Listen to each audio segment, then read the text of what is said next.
오늘은 유기주거 영이 산 사람이라는 후쿠시게 다카시에 대한 이분에 대한 간정을 제가 동영상에 유튜브로 들었어요. 듣고 정말 너무 큰 감동을 받아서 이분이 쓴 책이 있다고 해서 제가 책을 검색을 해봤어요. 근데 오래된 책이라서 책이 지금 없고 다 품절돼 버리고 중고밖에 없더라고요. 그래서 꼭 읽고 싶어서 제가 중고라도 샀어요. 그래서 며칠 전에 책이 왔고요. 여러분에게도 읽어주고 싶어서 제가 읽어드릴게요.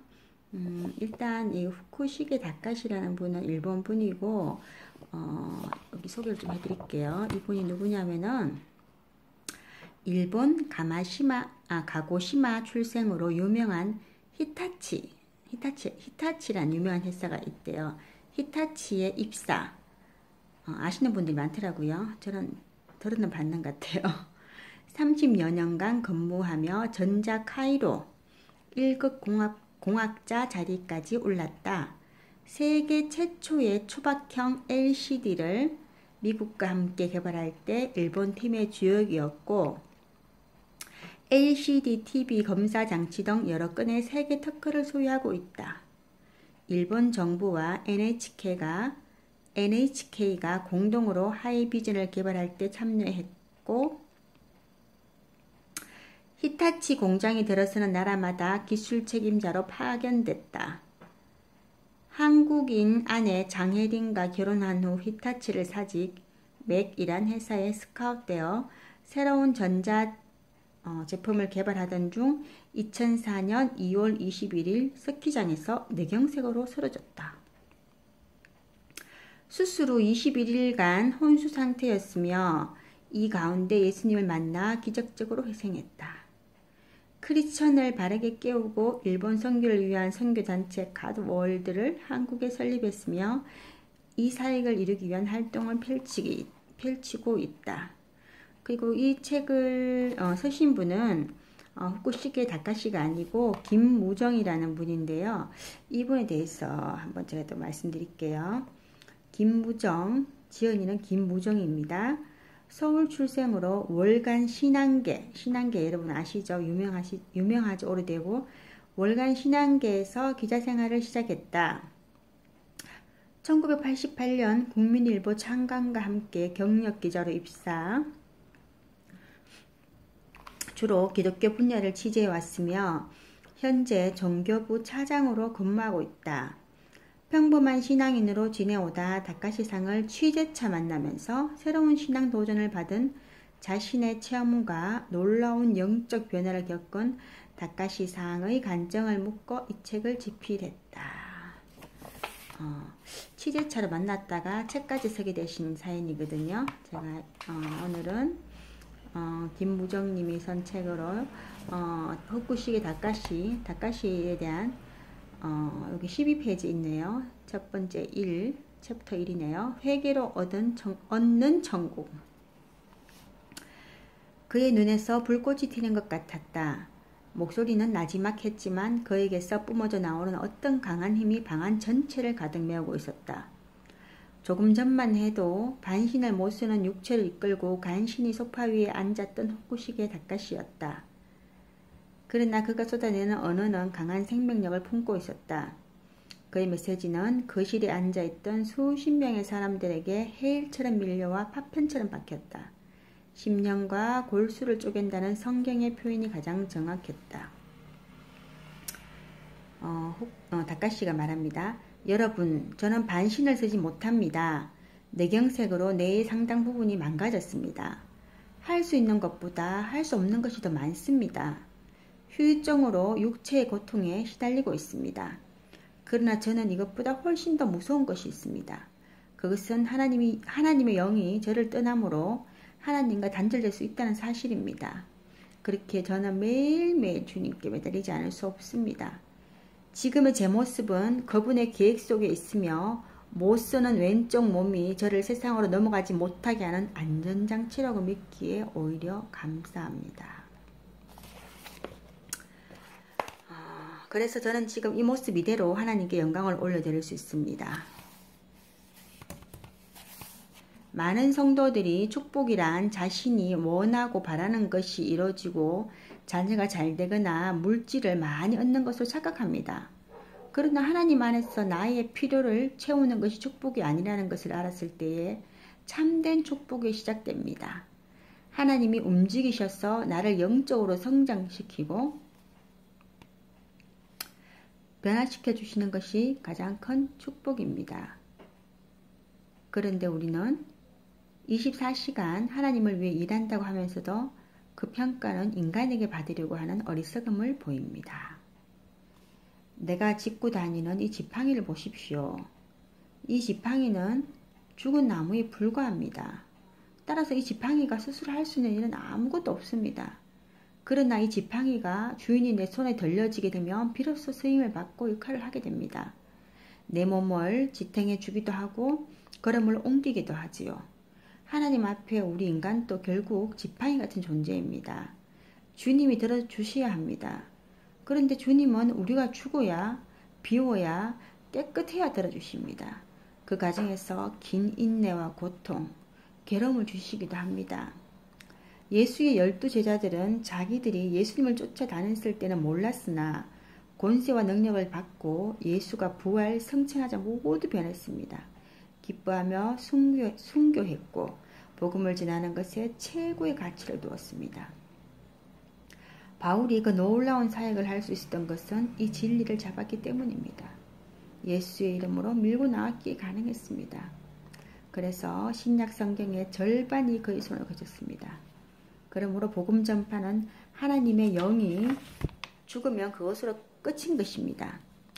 지금 거룩한 목사복을 입고 장로의 직분을 훈장처럼 달았지만 영이 죽은 분들이 한국교회에 얼마나 많은지 모릅니다. 이 문제를 지적하면 모두들 공감합니다. 그러나 정작 그 말을 들은 목회자나 장로, 성도는 그 원 안에 다른 사람들이 들어가야 한다고 생각합니다. 하지만 정작 자신이 제일 먼저 들어가야 합니다. 하나님 나라를 소유하길 원하십니까? 천국에 들어가길 원하십니까? 그러나 천국을 얻으려면 회개가 필요합니다. 회개란 잘못을 빌고 반성하며 눈물을 흘리는 것만이 아닙니다. 내가 맞다고 생각하며 한참 걸어간 길이 잘못된 길임을 깨닫고 뒤돌아서서 전혀 다른 바른 길로 가는 것입니다. 내 뜻을 하나님 뜻인 것처럼 만들어 가다가 잘못된 것을 바로 찾아가는 것이 회개입니다. 이 회개 없이는 아버지 나라를 얻을 수 없습니다. 이것을 선택하고 잡는 것은 우리의 몫입니다. 지금도 주님은 우리의 손을 붙잡고 말씀하십니다. 거기가 아니고 여기야, 여기라고 말입니다. 지금도 애타게 부르시고 계시는 그 목소리에 귀를 기울여야 합니다. 다카시는 우리가 깨지지 않는 자아를 아직도 갖고 있다면 진정한 회개가 일어날 수 없다고 예절한 표정으로 말했다. 세상의 모든 경험과 내가 지금까지 눈으로 봐왔던 것, 알고 있는 가치 기준보다 하나님의 말씀이 내 삶의 우선순위가 되는 것이 바로 회개라는 설명이었다. 그 진정한 회개가 이루어지면 내 몸과 마음이 솜털처럼 가벼워진다고 말했다.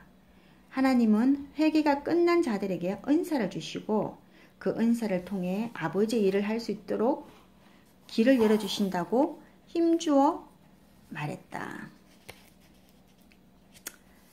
하나님을 믿고 따라가는 일은 힘듭니다. 신앙은 액세서리가 아닙니다. 고통과 인내가 따르지요. 어느 한순간 믿음이 생기지만 그 믿음이 계속 유지되는 것은 아닙니다. 끊임없는 유혹과 의심이 이어지고 예기치 않는 사건을 만나면 하나님을 향한 신뢰를 헌신짝처럼 버리게 만듭니다. 우리는 이것을 이겨내야 합니다. 하나님의 말씀을 들으면 믿음과 자신감이 생깁니다. 반면 사람의 말은 순간의 위로가 되더라도 불안과 염려는 없애주지 못합니다. 중요하지도 않고 쓸데없는 것에 시간을 뺏기게 하는 것은 사탄의 계략입니다. 아무것도 아닌 일에 짜증을 내고 조그만 일에 집착하는 것이 모두 다 그런 것입니다. 하나님을 대적하는 오만함은 태초에 하늘에서부터 있었습니다. 바로 천사가 그분처럼 되고 싶어 하나님 영역에 도전한 것이죠. 그 진행은 땅에서 지금 계속되고 있습니다. 그리고 그 끝은 지옥입니다. 매주 토요일 가드월드 기도 모임에서 전하는 다카시 메시지는 참석자들에게 깊은 영적 감동과 신앙의 깨달음을 갖게 했다. 벌써 1시간이 훌쩍 지났다. 10분 이상 앉아있는 것도 힘들어하는 그가 하나님의 말씀을 전할 때만큼은 힘이 펄펄 났다. 오히려 동력하는 아내 혜림이 얼굴이 상기되어 이마에 땀이 맺히고 있었다. 이날 모임에 참석한 30여 명의 시선은 모두 다카시와 혜림에게 판박이처럼 고정되어 있었다. 두 사람의 목소리 외에 바스락거리는 소리조차 들리지 않았다. 잠시 주위를 둘러보던 다카시는 오늘의 메시지를 마무리했다. 전도는 하나님의 자녀인 인간이 원죄로 묶였던 죄의 사슬을 예수님의 십자가 사건을 통해 끊었다는 것을 깨닫도록 하는 것입니다. 이를 통해 하나님을 만나게 해주므로 천국 백성이 되도록 인도하는 것입니다. 이 말은 아주 단순하고 쉬운 것처럼 들리지만 이 하나님의 일은 누구나 쉽게 하는 것이 결코 아닙니다. 하늘나라로 들어온 자들이 하나님의 통치를 받을 때 비로소 할 수 있게 되는 것입니다. 하나님의 통치가 아닌 인간의 생각과 노력이 들어간 복음은 자칫 인간 복음이 되고 마는 것입니다. 그러므로 하나님의 일은 하나님의 온전한 통치를 받아 조건 없이 해야 하는 것입니다. 오직 하늘의 상급만을 기대해야 합니다. 그래서 마태복음 16장 24절 누구든지 나를 따라오려거든 자기를 부인하고 자기 십자가를 지고 나를 따르라고 했습니다. 여러분도 십자가를 지고 주님을 따르는 귀한 일꾼들이 되시길 바랍니다. 말씀의 여우는 한참이나 방 안에 머물렀다. 한국 교회와 일본, 세계 선교를 향한 예배 참석자들의 중부기도가 이어졌다. 기도 소리가 잦아들어 고개를 든 내 시야에 벽에 붙어있는 달력이 들어왔다. 2006년 9월 9일 다카시가 일본에서 내경색으로 쓰러진 지 2년 6개월여가 되는 날이자 내가 다카시를 처음 만난 지 벌써 1년 6개월여가 지난 시점이었다. 나는 모임이 끝나 사람들과 악수를 나누고 있는 다카시를 바라보며 잠시 회상에 잠겼다. 일본이 자랑하는 전자공학자였던 후쿠시게 다카시상. 기독교를 부정하며 자신이 가진 힘과 능력만을 의지했던 그였다. 그러나 그는 내경색으로 쓰러져 죽음 직전 예수 그리스도의 불화살에 맞아 다시 태어났다. 그리고 치재차 만난 나를 거센 영적 소용돌이에 휘말리게 했다. 믿음의 원을 동그랗게 그어놓고 그 안에서 평범하게 지내던 나는 다카시상과 영적 교제를 나누면서 내가 알던 온 밖에 또 다른 영적 세계가 있음을 목격하며 계속 경이로움에 직면해야 했다. 그리고 그동안 내가 가졌던 신앙의 틀을 허물고 살아계신 하나님의 존재를 선명하게 각인되도록 이끌었다. 내가 다카시상에게 달았던 탐색과 의문의 꼬리표는 2개월 만에 떼어졌고 그의 입에서 쏟아져 나오는 생명의 언어는 나로 하여금 눈 속에 비늘이 떨어져 나가는 것을 체험케 했다. 하나님이 통치하시는 영적 세계는 초월적이고 기적적인 것이 당연하다는 사실. 십자가 사건만이 세상의 모든 죄를 덮으며 사랑과 감사, 평안이 세상의 그 어떤 것보다 축복이라는 사실. 논리와 이성을 앞세운 신앙은 한계가 있으며 성경은 지식이 아니라는 사실.